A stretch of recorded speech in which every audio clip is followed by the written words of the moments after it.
Every time I go to Africa, God gives me examples where He's saying to me, you gotta come back and you gotta make this happen. We've been working like crazy for the past week. We've done 60 cases and seen 400 sick people. And we've just barely scratched the surface because on our last day, our last hour, here's 3 more that need help. They can't get it because there's no infrastructure to take care of them. It's just not affordable. It's not available to them. We come to a hallway and here's an 8-month pregnant lady who's literally bleeding to death before our eyes. And as we ask for assistance, there's no one to help her.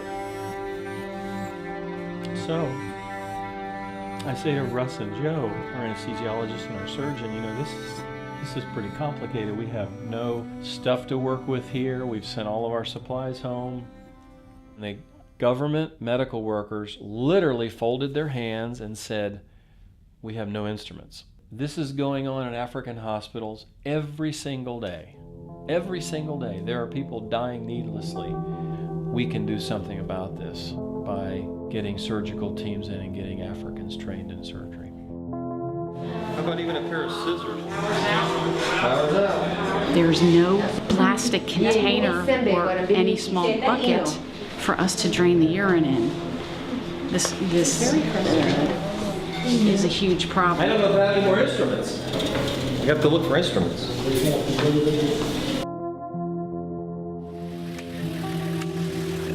And so we get on the phone and we call Tim to come running back with all our supplies. Russ and Mike, all we need is a scalpel, 20 cc's of lidocaine, and a couple hemostats. And we can at least do the C-section, get the baby out and stop the bleeding. We were able to get the baby out quickly, and baby and mom survived. A few minutes more may not have been as good of an outcome. I'm having a ball. It's fun.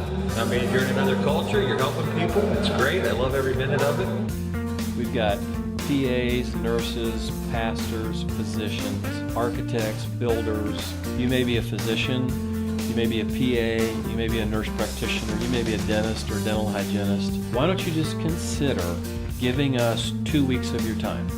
If you don't feel like you can come and you have a successful practice, why don't you consider investing financially in what we're trying to do in the Central African Republic?